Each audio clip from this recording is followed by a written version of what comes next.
Assalamualaikum warahmatullahi wabarakatuh. Salam sobat hobi bola. Tim nasional Indonesia sudah baik, media tetap masih julid. Itulah judul video saya hari ini. Jadi beberapa hari lalu atau beberapa hari setelah pertandingan timnas Indonesia melawan Arab Saudi, memang ada salah satu media atau stasiun televisi yang meng-up atau memberitakan sebuah berita yang seharusnya ini tidak, atau apa ya seharusnya ini netizen dan fans timnas Indonesia ini sudah bisa memilih dan memilah ya, mana berita yang benar-benar harus kita cerna dan mana berita yang benar-benar bisa dipertanggungjawabkan. Jadi ada stasiun televisi yang memberitakan bahwa sebelum pertandingan melawan Arab Saudi, Kapten Tim Nasional Indonesia Bang Jai atau Jai Idses itu mengumpulkan semua pemain timnas Indonesia, melakukan meeting tanpa sepengetahuan staf dan pelatih seperti itu. Tetapi ternyata berita itu tidak benar, bahwa sudah dikonfirmasi juga oleh asisten dari pelatih Sintayong yaitu Coach Nova Arianto bahwa memang betul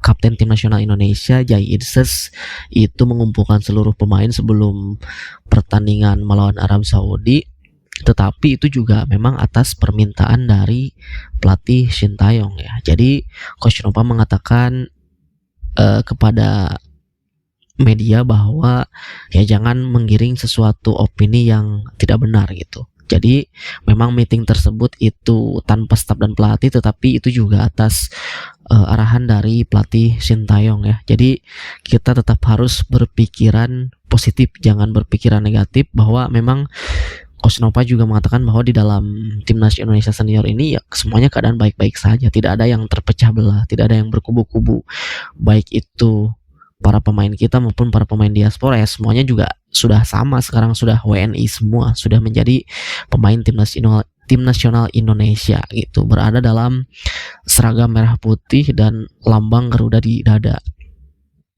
Jadi ya setelah naiknya berita itu ramai kan jadinya di media sosial, khususnya di Instagram, mengatakan bahwa stasiun televisi tersebut para pemain itu krisis kepercayaan kepada pelatih Sintayong, bahwa para pemain katanya sudah tidak percaya kepada pelatih Sintayong, begitupun dengan arahan Sintayong dan juga taktik Sintayong, sehingga Jai Idses ini diberitakan mengumpulkan seluruh pemain tanpa staf dan pelatih itu mereka sudah tidak percaya dengan pelatih Sintayong. Ternyata ya itu tidak benar ya, itu sudah dikonfirmasi oleh ya tadi saya bilang ya, oleh asisten Coach Nova Arianto, sehingga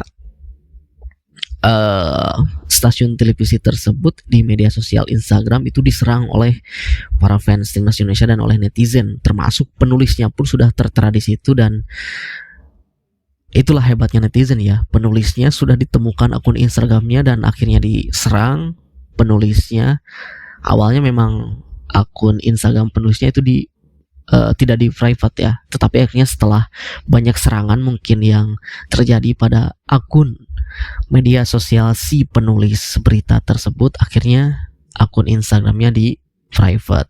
Dan juga berita postingan tentang Jai Idses mengumpulkan para pemain tanpa staf dan pelatih itu di akun media sosial Instagram stasiun televisi tersebut itu sudah dihapus ya. Jadi ya bukan berarti Jai Idses dan rekan-rekan di tim nasional ini sudah tidak percaya ya, tetapi bahwa Jai Idses itu selaku kapten, selaku leader di tim nasional Indonesia saat ini mempunyai peranan penting selain pelatih Sintayong untuk memberikan arahan kepada pemain dan untuk menyatukan tekad para pemain demi Indonesia bisa melaju jauh di kualifikasi round 3 ini. Karena memang ya pastinya dengan beberapa pemain yang sekarang sudah terkumpul di dalam skuad timnas Indonesia itu ada beberapa pemain yang bermain di Liga 1, begitupun ada juga beberapa pemain yang bermain abroad di luar negeri. Nah,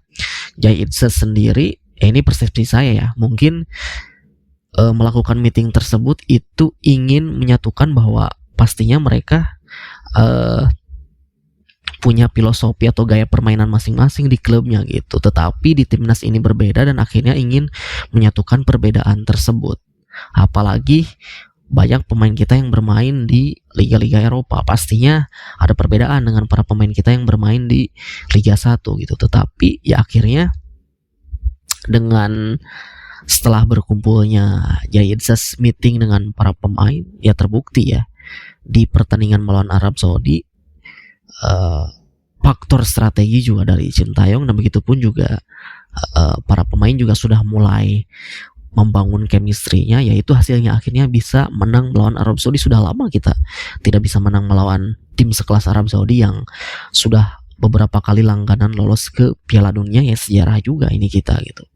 Begitupun juga peluang kita di kualifikasi Piala Dunia zona Asia round 3 ini untuk bisa lolos langsung ke Piala Dunia itu masih terbuka lebar, walaupun target dari PSSI itu bisa lolos hingga round keempat atau finish di peringkat ketiga dan keempat gitu. Nah itu jadi ya untuk para fans timnas Indonesia, untuk para netizen, saya berpesan bahwa sekali lagi kita ketika melihat berita itu kita harus mencari dulu ini sumbernya dari mana, apakah berita itu benar atau tidak, dan benar-benar berita itu bisa dipertanggungjawabkan ya. Jadi jangan sampai kita terbawa oleh salah satu media atau salah satu pengamat yang mengatakan ingin mengadu domba para fans timnas Indonesia gitu. Jadi ya memang jika dilihat-lihat stasiun TV tersebut juga ketika Indonesia akan bertanding atau sudah bertanding itu selalu mengundang ya katakanlah pandit-pandit atau pengamat sepak bola yang ya bertolak belakang dengan kemajuan timnas saat ini gitu. Jadi si narasumber tersebut di stasiun televisi tersebut mengatakan bahwa gembar-gembor ya pelatih yang sekarang itu harus mundur katanya, walaupun capaian kita di round 3 ini ya cukup luar biasa gitu jika dibandingkan dengan negara-negara ASEAN lainnya seperti Thailand dan Vietnam. Thailand hanya mentok, mereka mendapatkan 2 poin. Lalu Vietnam juga mentok, mereka mendapatkan 6 poin, sedangkan kita 4 poin. Sedangkan kita timnas Indonesia sudah mendapatkan 6 poin, dan itu pun masih bisa bertambah mengingat ada sisa 4 laga lagi yang akan dijalani oleh timnas Indonesia gitu. Bahkan PSSI juga menargetkan di 4 laga sisa ini, Ketua Umum Pak Erick Thohir itu menargetkan dari 4 laga itu 6 poin. Artinya 2 laga kita harus bisa memenangkan pertandingan, yaitu home melawan Bahrain dan juga home melawan China, seperti itu ya. Jadi sekali lagi kalau memang stasiun televisi tersebut dan pandit atau pengamat sepak bola yang selalu diundang itu tidak suka dengan kemajuan timnas saat ini, ya silahkan saja, itu hak ya, karena negara kita negara demokrasi, itu hak dia kalau memang tidak suka. Tetapi jangan menggiring opini untuk mempengaruhi netizen atau fans dari timnas Indonesia untuk benci juga kepada para pemain naturalisasi misal atau pelatih Sintayong sekarang, demi untuk memecah belah chemistry para pemain kita yang sekarang sudah mulai terbangun. Itu jangan ya.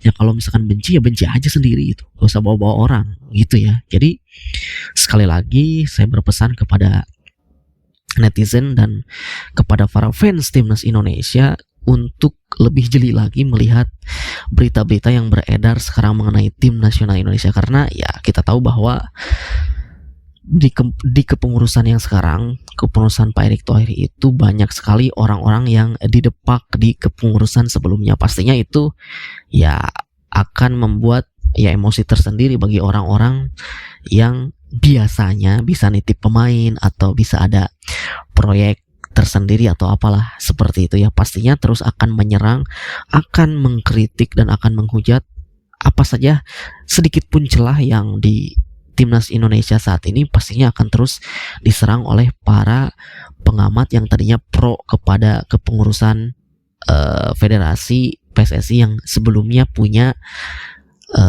punya proyek itu gitu. Jadi sekali lagi hati-hati kepada para fans timnas Indonesia, jangan mau diadu domba ya. Kita sekarang fokus untuk terus mendukung tim nasional Indonesia yang tentu peluang kita untuk bisa lolos ke Piala Dunia masih terbuka lebar ya. Itu saja dari saya, terima kasih. Sampai jumpa lagi di video selanjutnya.